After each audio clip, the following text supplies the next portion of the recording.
जवानों, मोराल कैसा है? Hi sir. रेडी हो? Yes sir. हम हैं यस सर। पाकिस्तान जिंदाबाद। जिंदाबाद।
अस्सलाम वालेकुम, ज़ीरोक्स में आलिया खान आप सबको खुशामदीद कहती है।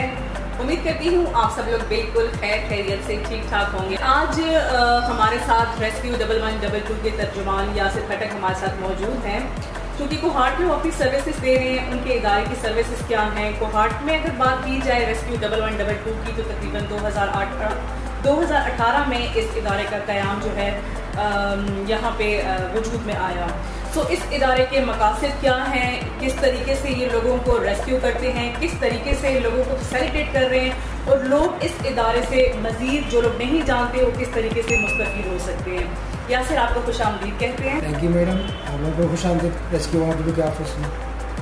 आपने वक्त निकाला और हमें टाइम दिया, और हमारी बहुत सारे जो लोग हैं, हमारे जो व्यूअर्स हैं, मेरे ख्याल से कि आज के इस प्रोग्राम के बाद आपके शो से, आपकी बातों से बहुत ज़्यादा मुस्तफ़ीद होने वाले हैं। Thank you. बस ये तो आप लोगों का बहुत बहुत शुक्रिया कि आप लोग आए, और हमारा जो पैगाम है, हमारा जो मैसेज है, आपके जितने भी व्यूअर्स हैं उनको देने के लिए आप आए, तो हम लोग बहुत मशहूर हैं और आप उनका शुक्रिया अदा करते हैं। अच्छा यासिर, ये बताएं कि ऑलरेडी कोहाट में 15 का तो इदारा था जो बहुत क्विक और ज़बरदस्त रिस्पॉन्ड करता था, लेकिन उसके बावजूद 1112 की ज़रूरत क्यों पेश आई?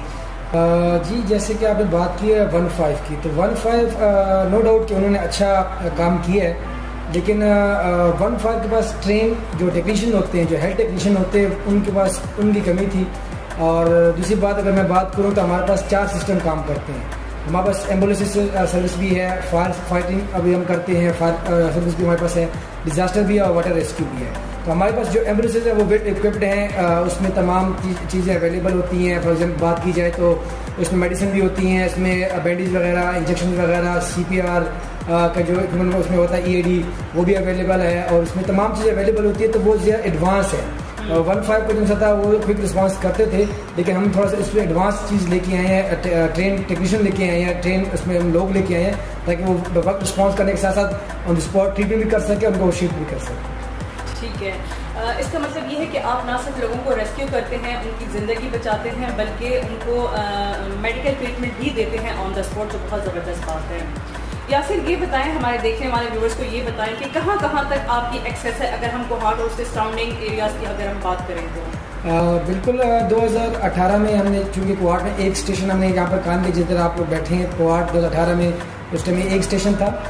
फिर हमारे जो DG rescue 1112 doctor Khatir Ahmad Khan Sahab और हमारे जो इमरजेंसी ऑफिसर नवीद खान साहब, इनकी मेहनत की और उनकी कोशिशों की वजह से फिर हमने उसको एक्सटेंड किया, तहसील तक लेके गए, गुम्बट, लाची, शकरदरा, दरा दंखेल तक हम लेके गए हैं। हम बात करें एरियाज़ की, तो यहाँ से अगर बात करें करक, तो लास्ट बाउंड्री हमारे पास लाची आती है, तो हम उसको भी सर्विस प्रोवाइड करते हैं। यहाँ से मियाँ वाली साइड से बात करें तो हमारे पास शकरदरा लास्ट बाउंड्री आती है, तो हम वहाँ पर भी अपनी सर्विस प्रोवाइड कर रहे हैं। इस साइड से अगर हम बात करें अटक वाली साइड से, तो चोरलकी तक हम अपनी सर्विस प्रोवाइड कर रहे हैं, और यहाँ से हंगू बाउंड्री हो गई है, और अगर पेशावर की साइड से बात करें तो FR कोहाट तक। इन पूरे एरिया में हम रेस्क्यू 1112 24 घंटे 7 दिन हम अपनी सर्विस जो है प्रोवाइड कर रहे हैं। तो यासिर, अगर लाची की बात करें या गुम्बट की बात करें, वहाँ से अगर आपको कोई एक्सेस करता है, ये तो उस पेशेंट के लिए और उनके घर वालों के बहुत एक्सपेंसिव पड़ता होगा, आपको मतलब है कि एक्सेस करना अगर हम बात करें कि 1122 का रिस्पांस टाइम, हमारा जो रिस्पांस टाइम है वो 7 मिनट है। तो हम देखते हैं जब हमें कोई कॉल आती है, गुम्बट से कॉल आती है, ब्रिटेन से हमें कॉल आती है, तो हम देखते हैं कि नियरेस्ट स्टेशन हमारे पास कौन सा पड़ता है, फिर हम उसको वहाँ से जो है ना इमरजेंसी प्रोवाइड करते हैं, अपनी एम्बुलेंस प्रोवाइड करते हैं कि आप जो है वहाँ पर उसको रेस्क्यू करें और उसको देखिए अगर हम स्पॉट में हो सकती है तो ठीक है, अदरवाइज फिर हम उसको DHQ या LMH या करीबी किसी हेल्थ सेंटर में हम उसको शिफ्ट करते हैं। और इसके जितने भी चार्जेस होते हैं वो बिल्कुल फ्री ऑफ कॉस्ट है, कोई चार्जेस नहीं है, इसके फ्यूल के चार्जेस नहीं है, वहाँ पर जो मेडिसिन प्रोवाइड की जा रही होती है उसके चार्जेस नहीं है, उसको हम शिफ्ट कर रहे होते हैं उसकी भी कोई चार्जेस नहीं, तमाम सर्विस जो है हम बिल्कुल फ्री ऑफ कॉस्ट दे रहे हैं, ये गवर्नमेंट ऑफ खैबर पख्तूनख्वा पे कर रही है। व्यूअर्स, आपने सुना यासर ने ये बड़ी ज़बरदस्त बात की और हमारे इल्म में इससे इजाफा ही हुआ है कि अगर कोई इलाची से, गुम्बट से या सराउंडिंग एरिया से कोई भी अगर इनको कॉल करता है तो वो जो व्हीकल के चार्जेस होते हैं, जो ये मेडिकल जो उस टाइम आपको प्रोवाइड कर रहे होते हैं वो फ्री ऑफ कॉस्ट होता है, उसके कोई चार्जेस नहीं होते, जो बहुत अच्छी बात है। बहुत सारे लोगों की मालूमात में इजाफा हुआ होगा। अच्छा यासिर, ये बताएं कि आपके कंट्रोल रूम का अभी हम विज़िट करेंगे, आपकी गाड़ियों का विज़िट करेंगे, देखेंगे किस तरीके से आप काम करते हैं। ये बताएं कि ईद आप लोगों की कैसी गुजरती है? अगर मैं बात करूँ बिफोर दी जॉब तो हमेशा आपकी तरह ईद गुजारते थे, घूमना, आउटिंग पे जाना, गैदरिंग करना, लेकिन जब से जो भी रेस्क्यू या कोई भी पुलिस एहलकार हो, आर्मी से रिलेटेड हो, कोई भी नौजवान जब यूनिफॉर्म पहनता है तो वो अपनी तमाम तर खुशियाँ, अपनी ज़ाती मफाद अपने वतन पे कुर्बान करता है। तो हमारी बहुत सी ईदें ऐसी गुजरी हैं कि हमने अपने वतन पे कुर्बान की हैं। हमारे रेस्क्यूअर स्टेशन में होते हैं, अभी DG साहब डॉक्टर खतीर अहमद खान, उन्होंने स्पेशली जो ऑर्डर किए और district magistrate officer Naveed Khan साहब ने पूरे डिस्ट्रिक्ट में ये नोटिफिकेशन जारी किया है कि रेस्क्यूअर्स जितने भी हैं वो यहाँ पर अपनी ड्यूटी पर मौजूद रहेंगे, 24 घंटे 7 दिन वो अपनी सर्विस प्रोवाइड करते रहेंगे। और इसके साथ साथ जितने भी मंडे से इंशाल्लाह, मंडे से हम जो है ना जितने भी बस स्टैंड्स हैं, टैक्सी स्टैंड्स हैं, पब्लिक प्लेसेस हैं, उसमें इंशाल्लाह हम कोरोना जरासीम को स्प्रे करेंगे ताकि जितनी भी हमारी कम्युनिटी है उनको हम सेव कर सकें। एक जो वबा पाकिस्तान में और बल्कि पूरी दुनिया में उसने अपनी लपेट में लिया, तो हमारा मकसद ये है कि हम किसी तरीके से भी हो, जैसे भी हो, हम अपनी कम्युनिटी को सेव कर सकें। तो हमारे जो जवान होते हैं वो कंट्रोल रूम में ईद वाले दिन बैठे होते हैं, आपकी कॉल के मुंतज़िर होते हैं कि अल्लाह ना करे आपको हमारी ज़रूरत पड़ती है। तो ये कंट्रोल रूम के जवान और जो स्टेशन में मौजूद होते हैं, गुम्बट, शकदरा, लाची, दरादम हेल में, तो वो आप लोगों की सर्विस के प्रोवाइड करने के लिए बैठे होते हैं। और इंशाल्लाह जैसे ही हमें DG साहब हमारे हदायत देते हैं तो हमने हमेशा उनकी कॉल पर लबैक कहा है। तो इस पर उन्होंने कहा कि इस बार फिर भी आप ईद जो है ना कोहाट में गुजारेंगे, तो हमने और हमारे जो DO साहब हैं नवीद खान साहब, हमेशा की तरह हमने लबैक किया। तो यहाँ से जैसे कि आप जानते हैं कि लॉकडाउन तकरीबन न सिर्फ कोहाट में बल्कि पूरे पाकिस्तान में लॉकडाउन है, तो ऐसी सिचुएशन में जब आगे ईद भी आ रही है और किसी फैमिली के साथ खुदा ना खास्ता कोई इमरजेंसी हो जाती है और उसका ट्रीटमेंट यहाँ कोहाट में नहीं होता, वो किसी बड़े शहर में उसको ट्रांसफ़र करना पड़ता है, रेफर टू पेशावर, और व्हीकल का भी आपको पता है ऐसा मसला चल रहा है, तो उस सिलसिले में भी क्या आप लोगों की मदद करते हैं?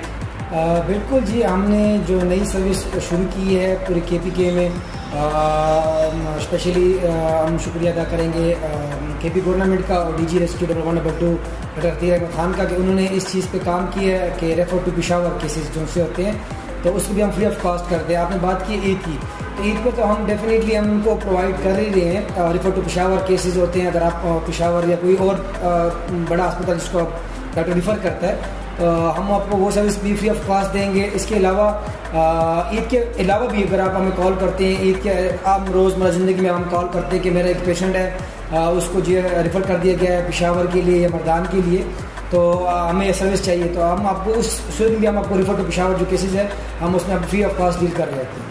ठीक है, फिर आपके हम कंट्रोल रूम का विजिट करेंगे ताकि हमारे व्यूवर्स देखें किस तरीके से आपको कंट्रोल रूम से आपको कॉल करते हैं और एकदम से आपको एक रिस्पॉन्ड करते हैं। तो हमारे व्यूवर्स भी देखना चाहेंगे, हम भी देखना चाहेंगे, तो चलें विजिट करते हैं आपके कंट्रोल रूम। मैं आपको कंट्रोल रूम का विजिट करूँगा।